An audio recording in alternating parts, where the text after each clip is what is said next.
Hello, hello mga kapatid. Nagbabalik ang inyong lingkod, Sister Mary. Mga kapatid, hindi naman po sa pagiging marites, ano po, kahapon no, sa amin dito sa Amerika, nag-viral yung about dun sa CEO, ano po, at saka dun sa isang babae, ano po, na meron silang, um, affair, ano po. Na yung lalaki nga po ay may pamilya, ano po. So, CEO, nahuli mga kapatid, nahuli sa kamera. Pero ikaw, ako, kumusta ang puso mo? Kumusta ang puso natin mga kapatid? Um, Alam niyo po ba, kahapon ano po, while I was scrolling, ano po, yung sa newsfeed ko sa Facebook, siguro po mga 9 minutes pa lang ang nakakalipas 'no, nung nag-post ng original 'no. 9 minutes pa lang niya naipo-post. So, ibig sabihin kahapon 9 minutes pa lang, nakita ko na kaagad yung post na yun, ano po. And, halos iisa lang naman ang laman ng balita kahapon hanggang ngayon 'no, viral pa rin, may mga parody pa, ano po. Ito ay tungkol sa isang, kilalang CEO na nahuli sa or nahuling may ibang babae, ano po. Nakakalungkot pero totoo. Kumalat kaagad ang, story nito sa internet 'no po, may mga meme pa 'no, may mga bash ganyan, may kanya-kanyang mga opinyon, hindi natin maiiwasan 'yan, ano po, kasi social media 'yan, natural. May kanya-kanyang opinyon diyan. Pero bilang mga believers or Kristiyano na katulad natin or mananampalataya, hindi tayo tinawag para makisabay sa gulo. Ouch! Naku, na-hurt ako dito, nag-post pa naman ako. Tinawag tayo para manalamin. Hindi lang ito simpleng skandal mga kapatid. Isa itong paalala. This is a good reminder sa ating mga Kristiyano. Isang babala ito na kahit gaano kataas ang narating mo sa mundo, kung hindi mo nabantayan ang puso mo, pwede ka rin bumagsak. Kasi kapag unti-unti nang umiibig ang puso natin sa sanlibutan, nasa panganib tayong lahat mga kapatid. Kasama ako dito kasama ang inyong lingkod of course. Ang sabi ni James ay ganito, ang sino mang nagnanais maging kaibigan ng sanlibutan ay nagiging kaaway ng Diyos. Yan ay nasa James 4:4. Di ba? Narinig natin sa James 4:4 mga kapatid. Ang sino mang nagnanais maging kaibigan ng sanlibutan ay nagiging kaaway ito ng Diyos. Kaya imbis na tanungin, anong nangyari sa kanya? Imbis na tanungin natin, ano po, doon sa mga taong involved, ano nangyari sa kanya? Mas mahalaga ang tanong na ito, ano na ang nangyayari sa akin? Dahil ang totoo, hindi lang ito kwento ng isang CEO. Ito rin ay kwento ng kahinaan ng puso ng kahit sinong nakakalimot magbantay. Mag-ingat po tayo, baka tayo one day malagay sa ganung kalagayan nila, ano po, na sa iskandal, ano po. Sa halip na suriin kung gaano kabigat ang kasalanan ng iba, tanungin natin, paano ako makakaiwas sa parehong pagkakamali? Ayan, nagbibigay ng aral. Ang nakita natin sa social media na yon na nag-viral, nagkaroon ng scandal, ano po? Hindi tayo tinawag para manghusga, kundi para matuto. Yes, alam naman po natin yan bilang mananampalataya. Yes po. Kaya sa halip, natutukan ang pagkabagsak ng iba, ilapit natin ang puso natin sa salita ng Diyos. Hayaan natin siya ang magbukas ng ating mga mata sa mga bagay na dapat nating bantayan, lalo na sa ating sariling buhay. So mga kapatid, Narito ang ilang mahahalagang paalaala para sa ating lahat. Number 1, ang pagbagsak ng iba ay paalala para sa atin, hindi panlibak.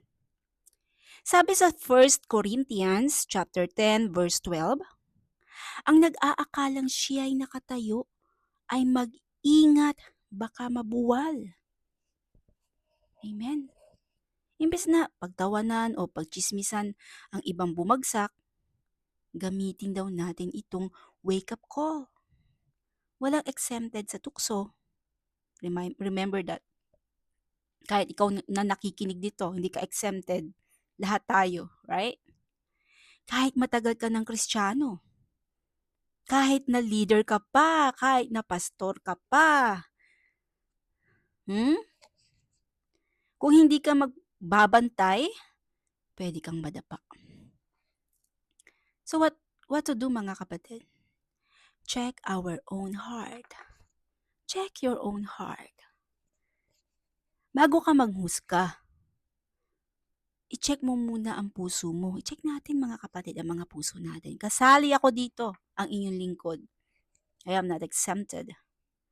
Baka may areas ka rin na mahina tulad ng pride, secret sins, or unfaithfulness sa simpleng bagay. Hindi natin kontrolado ang ibang tao, pero kontrolado natin ang sarili nating pagbabantay. Magtanong ka, Lord, ako po ba'y lumalayo na rin sa inyo? Tanungin natin. So number 2, tapos na natin talakayan ng number 1, no? Yung sabi sa number 1, ang pagbagsak ng iba ay paalala sa atin, hindi ito panlilibak. Number 2, ang sanlibutan ay matamis, pero it's dangerous. Mapanganib. Sabi sa 1 John chapter 2 verse 15, huwag ninyong ibigin ang sanlibutan ni ang mga bagay sa sanlibutan. Nakaka-attract ang mundo, hindi po ba? Success, nandyan yung fame, love life, kalawat-kanan pa nga, comfort.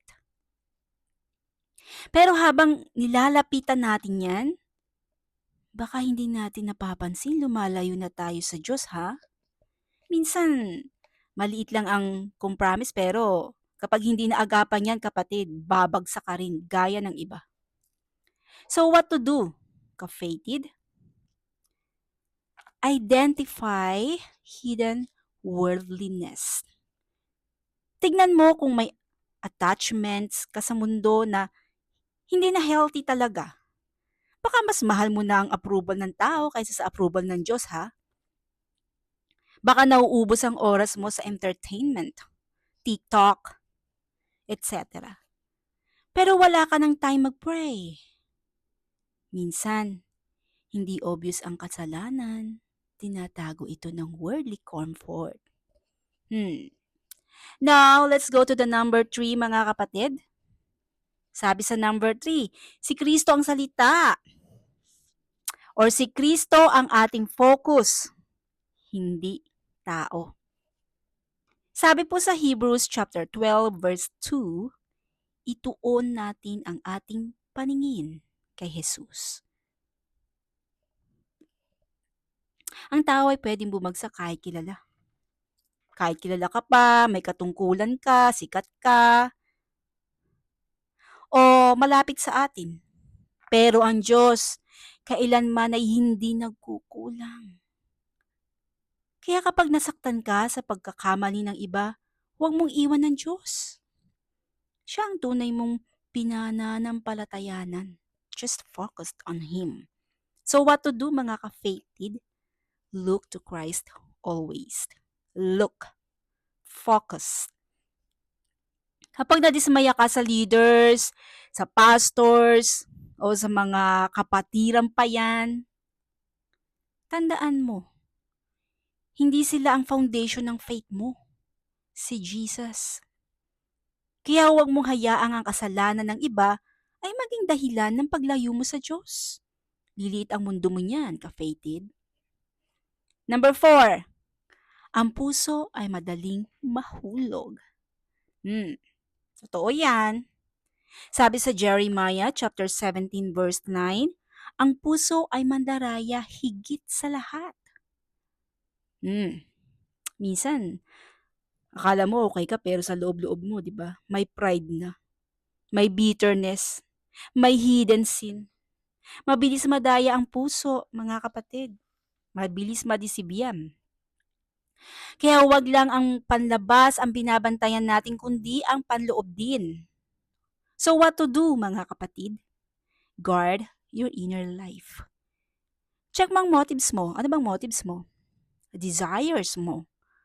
At iniisip mo tuwing walang nakakakita. Baka sa labas okay ka. Pero sa puso mo, may secret kang promise na. Bantayan mo ang loob. Bantayan natin ang loob natin. Dahil dyan nagsisimula ang pagbagsak. Yung pride, di ba?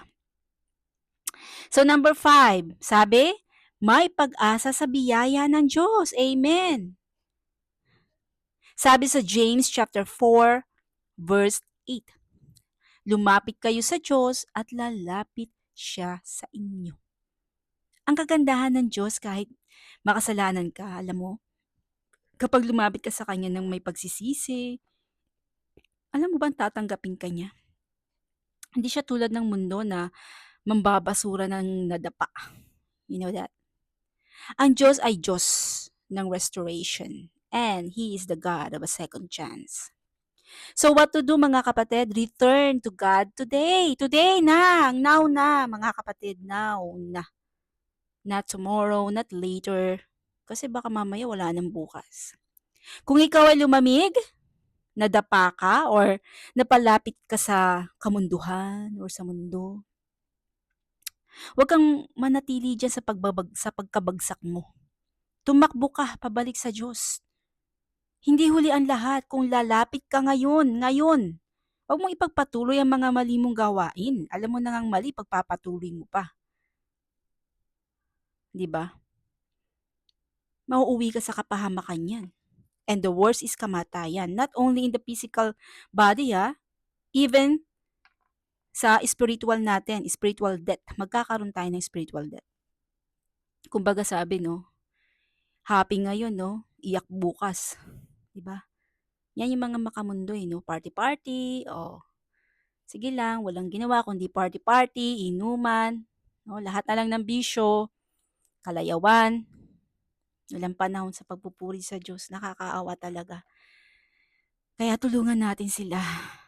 At mag-ingat din tayo mga Kristiyano. Amen. Sa panahon ng kasalanan ay mabilis kumalat, ang katapatan ay bihira nang mapansin talaga yan. Halos walang meme sa isang pusong tapat. Ba't kaya? Walang headline sa isang buhay na tahimik na sumusunod kay Kristo. Pero sa langit, iyon ang pinakamahalaga. Now, the question is, habang iba ay bumabagsak, ikaw ba ay tumatayo pa rin sa katotohanan? Yan ang tanong. Habang ang mundo ay palala ng palala, ikaw ba ay lalapit palalo sa Diyos at unti-unting lumalayo? Or unti-unting lumalayo? Yan ang tanong. Lumalapit ba tayo sa Kanya?